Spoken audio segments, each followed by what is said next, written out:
So welcome everyone to this info session of the Justice Entrepreneurship course. I'm very glad that we have the chance to share with you what this course is about and to learn from you what questions you might have.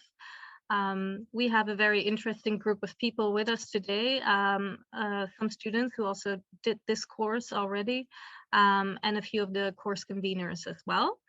So I wanted to start with introductions first, and I'm happy to first hand over to Madeleine Moret. Yes, thank you. So my name is Madeleine.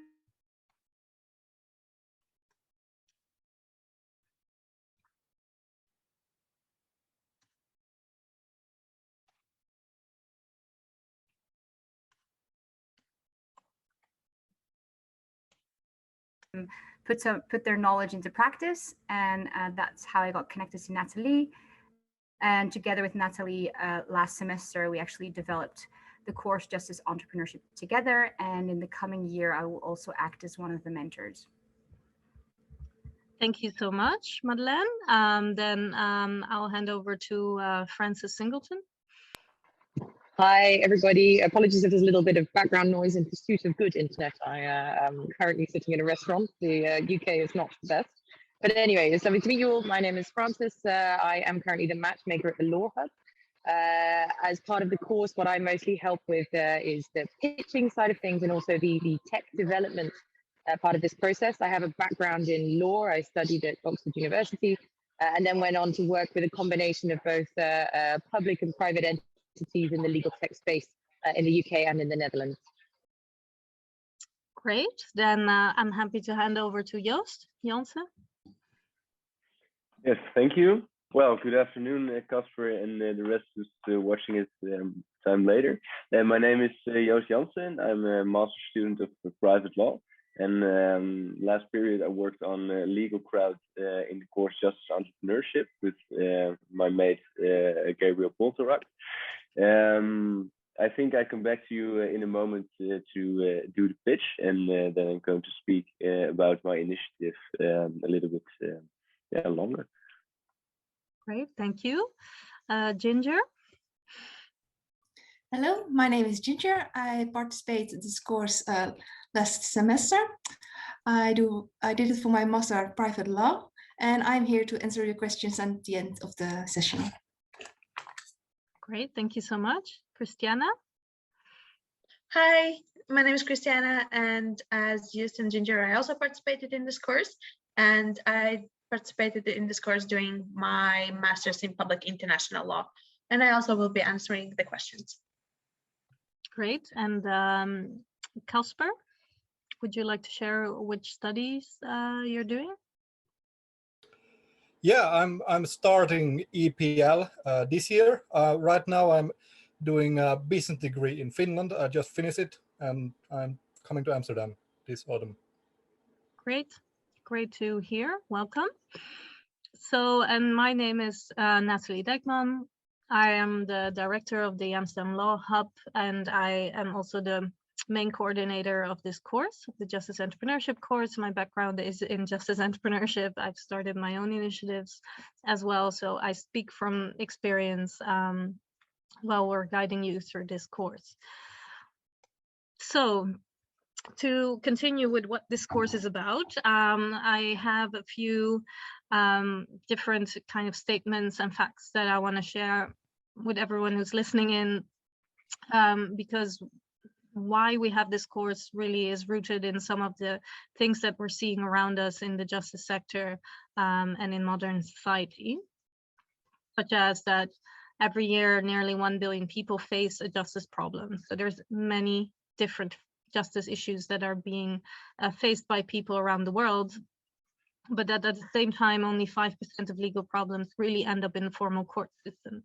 And that's a huge gap between those 1 billion and only the 5% that ends up in courts. So what is happening to all those people who have justice problems that don't end up in courts is the question, and how can we help them? So at the same time, we see that the law is very complex and that justice services are often very expensive or do not work for people. So the idea is that because the law is so complex, many people try to dodge the law, or they can't go to a lawyer because they can't afford them. So alternatively, they try to solve their justice problems in different ways, sometimes effectively and sometimes non-effectively. So how can we deal with this? At the same time, we also see that the legal industry is quite conservative, and if you compare it to some of the other industries such as health, education, or financial services, we're quite behind on leveraging on tech to make things more efficient for most people, especially that 1 billion who faces a justice problem. And so this course is really trying to address that issue and these facts as well. Most importantly, from the perspective of a lawyer, because of course this is a course that is given at the law school. So the lawyer of the future can or should be an entrepreneur, in our opinion, and someone who can innovate and improve the sector from within. And so this course is really trying to do all of this, and that's why we have introduced the Justice Entrepreneurship elective to really prepare this new generation of lawyers for potentially starting their own solution or business in the legal sector to solve some of the problems for those 1 billion people.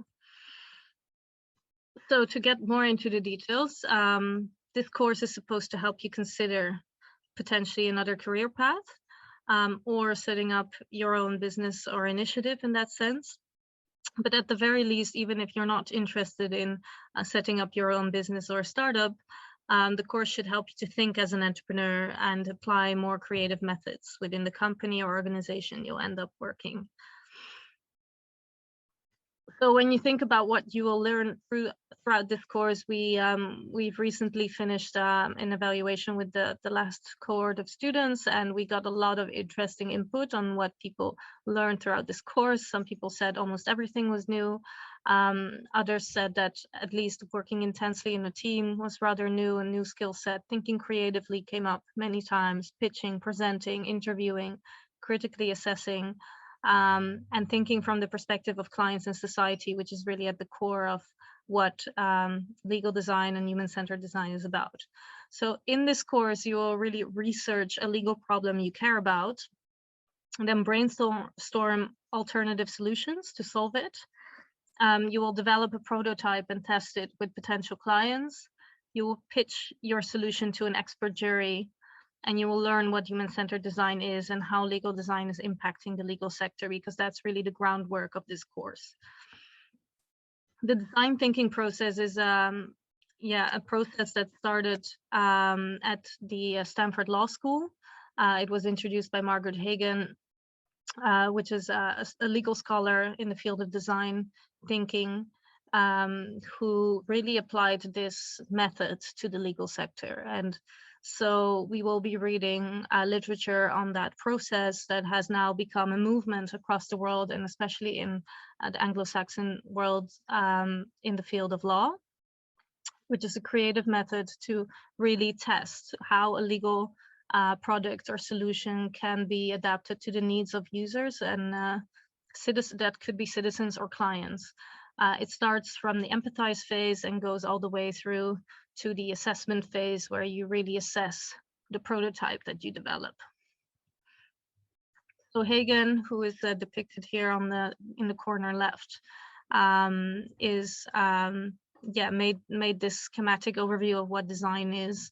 And as much as it's the process that I showed on the previous slide, which is the steps we follow to go from problem to solution, it's also a mindset. It's a mindset shift, and that's the lens we wear when we look at the law from a different point of view. And that's also something that we will really take on to this course.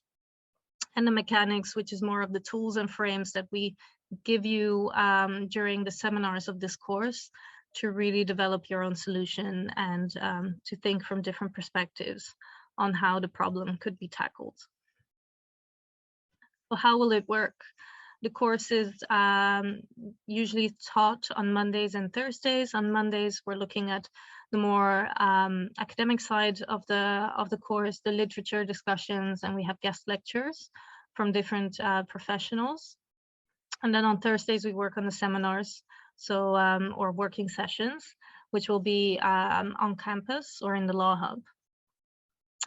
The assessment of this course is a total of 4 assignments that counts toward your grades, which will be 2 group assignments, which is both an empirical study, research, and the building of the prototype, and 2 individual assignments, which are a pitch, a final pitch, and an essay. And what else? We have a lot of extras in this course. That's why it's a super fun and great course. You will be working in teams of 2 on this course, and matching will happen throughout the 3-hour process in the second week.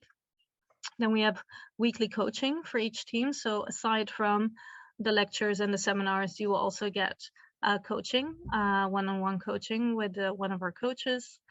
You will get access to a toolbox of exercises to choose from each week. This is something we're going to be developing also in an online form. There will be hopefully an open pitch event after the course, which will really expose you and your idea to the outside world, and the chance to win 500 euros. And last but not least, there will be access to the Law Hub's resources. So that's both the space, but also the possibility to continue building your solution together with us. We also have a €2,500 fund, investment fund for viable ideas. So if you are able to really develop an interesting solution and you're dedicated to continue working on it after the course, there's even a possibility to continue working with us and developing the solution into the market. So how did students evaluate the course? So far, we got an 8.6 average rating, and 89% of the students want to continue developing a solution after the course, which we think is a really interesting outcome. And we're very proud of this and happy that it was so well reviewed. Some quotes that we share here, some students have said that it's an innovative and practical course, that it's very active. Others have said that the literature is also very interesting, that it's a great method. And we even have a student who said that it was the nicest and final course they had in university, and a great way to end their master's. So I hope this kind of convinces you of the potential of this course, and also gives you more of an insight into how the course is structured and set up. But you might wonder as well, so what kind of solutions are we talking about? What did people develop? And that's why we have one of our students, Joost, here in this info session, who will share with us his idea, Legal Crowd. They were the winners after the course at the Legal Tech event. Yeah, Joost will tell you a bit more about their projects and their journey. So Joost, I will stop sharing my slides so you can share yours, if that's okay. Yeah, great. Thank you for the introduction. I'm going to start sharing my screen. If someone can make me a host or co-host. Yeah, that's I great. just did that, yeah.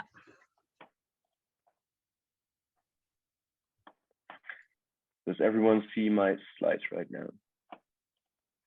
Yes. Perfect. Well, let's kick off with some examples of powerful legal action immediately. Because in the Netherlands, climate policy is changed because of legal action. The behavior of private companies is changed because of legal action. And all women were allowed in all political parties because of legal action. And watch the euphoria. But at the same time, legal action is so expensive. And these 3 examples I mentioned are just 3 of the few examples there are in powerful legal action of public interest matters. So our pain is we miss out on many important public interest cases because it's so expensive. And it doesn't have to be that way, because in the Netherlands, Dutch people donate on a yearly basis 5.7 billion euros to public interest matters already. 5.7 billion euros. That's a lot of money. So actually the solution is quite simple. We need to shift the financial resources to legal action. And we're going to do this by crowdfunding. And that's why we came up with Legal Crowd. Crowdfunding for legal action to cover all legal costs so that there are no boundaries anymore to actually start a case. So we built a prototype. in which you can start your case. You just fill in all the details, we review it. Afterwards, we do a feasibility check, and then the campaign can start. And when the campaign has started, people can donate to your case. They just pick one, read all the relevant information about it, and make a donation of their own choice. It's really simple. Well, what makes Legal Crowd unique? Well, we're specially tailored for legal action, and we're the only one in the Netherlands that does that. In the UK, we have already a great example that this concept works, because they show some incredible numbers. Over the last few years, they raised over £10 million, and 4 out of 5 cases are completely funded. And that's really promising. There's no guarantee that it's going to work in the Netherlands as well, but we think it can, because we conducted the research during the course among more than 60 respondents and asked the question, would you donate to one of our cases? And 82% said absolutely, 14% said probably, and only 4% said no. And we also asked to the NGOs as potential case starters if they wanted to start a case, and they unanimously said yes. Well, we're going to reach financial stability because we charge a 5 to 7% fee on the initial target amount of each case, and to cover all the costs and to be able to grow at the same time. And by we, I mean Gabriel and me. Well, we are extremely motivated to continue with this course, and we have some legal expertise and extensive legal network. The upcoming periods, we're working on Legal Crowd, and we try to raise some money to finish the platform and launch the first real cases on our platform. And well, Casper and other potential Justice Entrepreneurship students, we'd like to motivate you to vote on our initiative, because we're running in the contest of most innovative students of the Netherlands with Legal Crowd. And well, by voting to us, you're supporting your future course and also us for winning the contest. I'll share the link in the chat, and well, thank you in advance.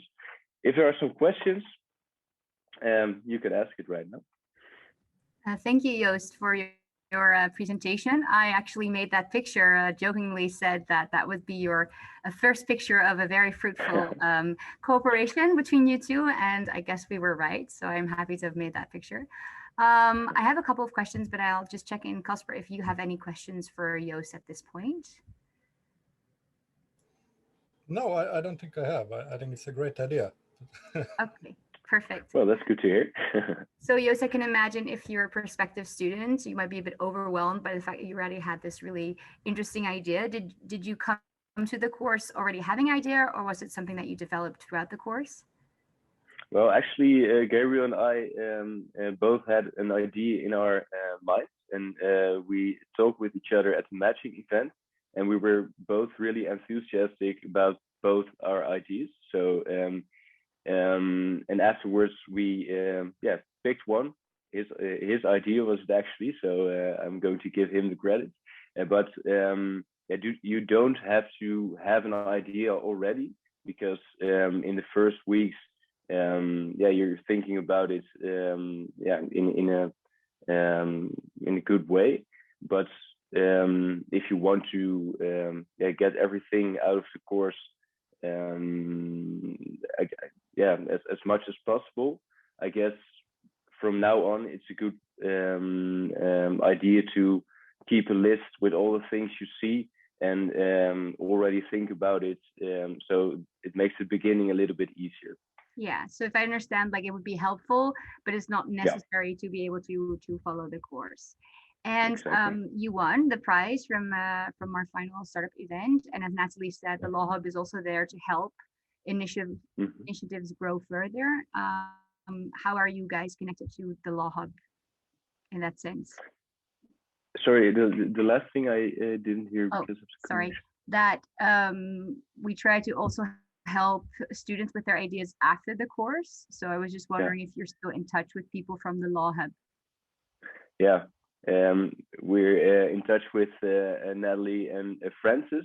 And I think we WhatsApp every day a couple of times. So the guidance after the course is really great, actually. In this week, we also have some meetings via Zoom.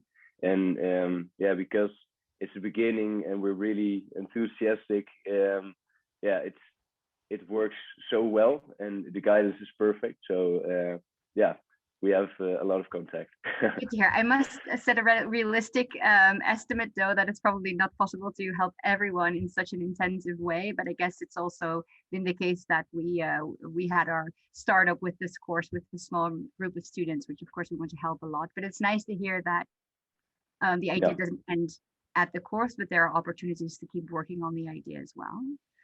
I think that's it for now in terms of questions to you specifically.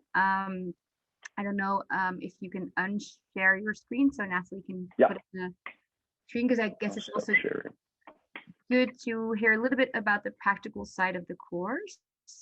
I have the slides ready now. Oh, you can do it, Natalie. Yeah, perfect. I think it's a bit of a delay. Practicalities, yes. So it's good to know that the course will be given twice coming year. So once in block 2 and once in block 5.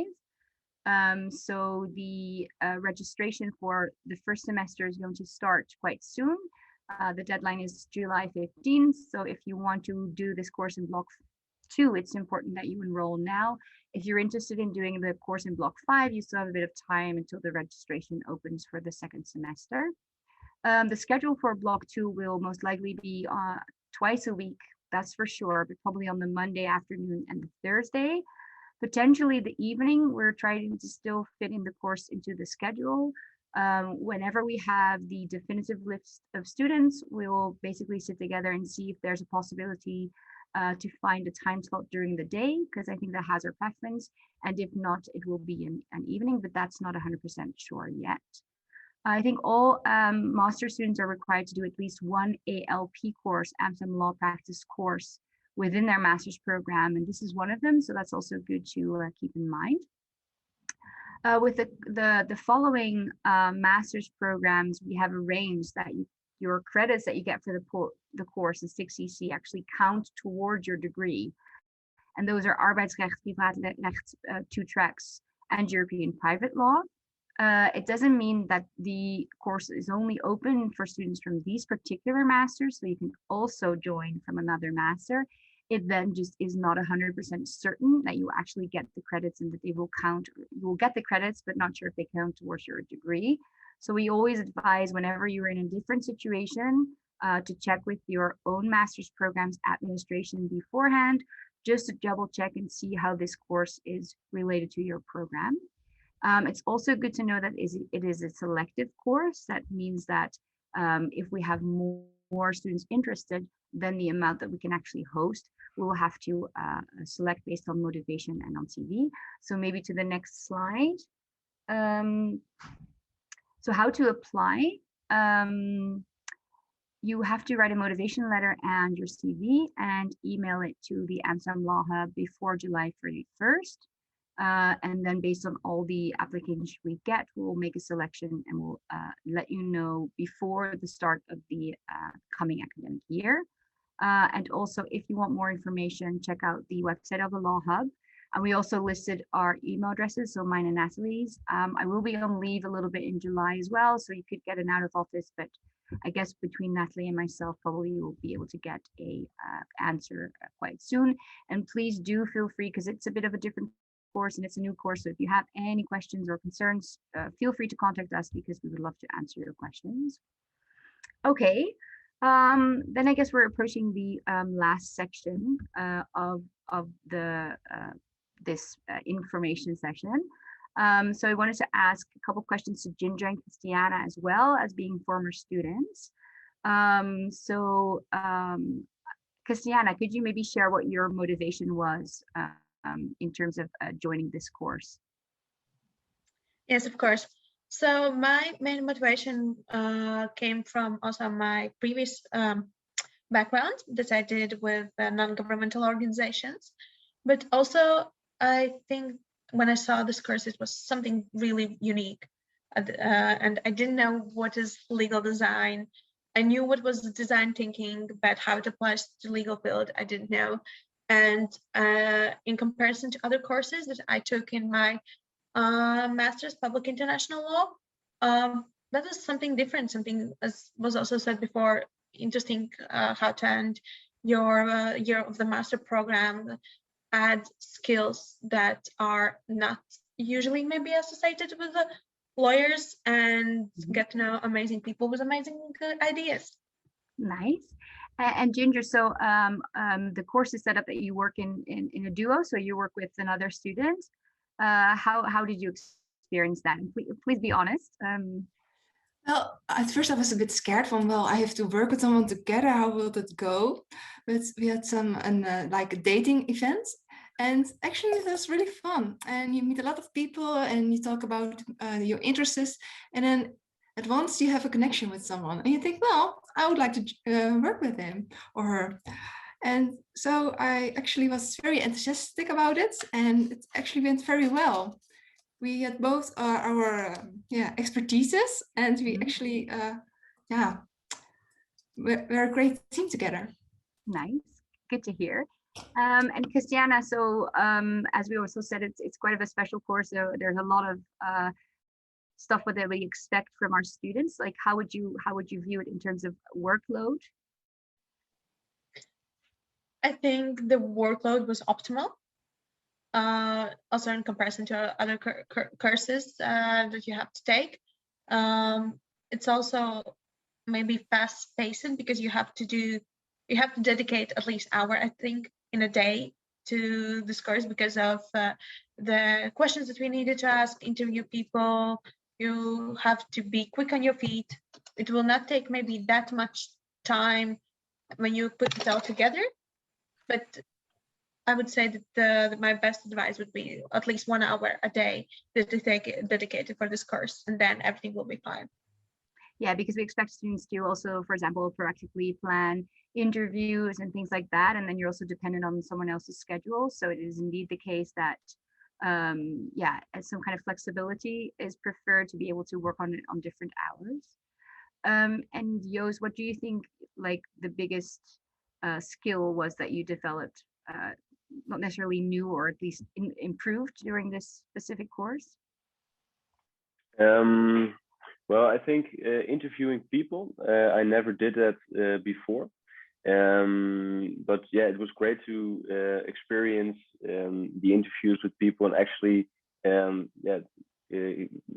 ask the right questions and listen to them without guiding them through to the final solution, because you really need to you don't need to do that.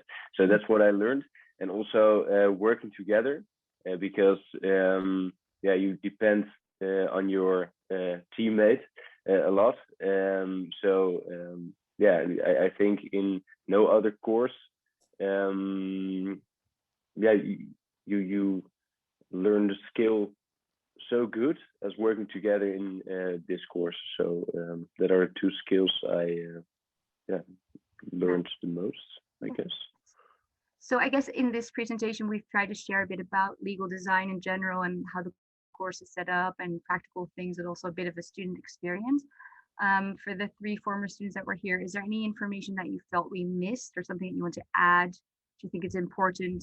Maybe something you would have wanted to know before you started the course?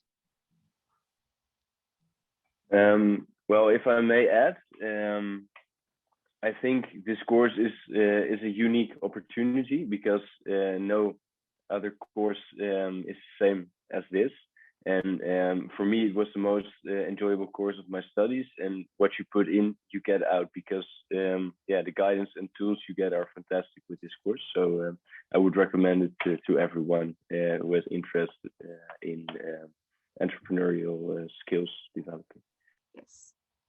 Ginger or Christiana, anything to add? Maybe really practical tip, as we had opportunity even in COVID times be at some point in Law Hub and in classes. these practical meetings were really active, so we're comfortable clothes. So you can get all the experience in comfortable shoes. So you can talk and really walk around the faculty while you're doing a lot of exercises. It's especially because we had also the pitch lecture when we were trying to get our style. It's really helps. So you know you're prepared, ready to action. Mm-hmm. Perfect. Good, very practical tip. Thank you.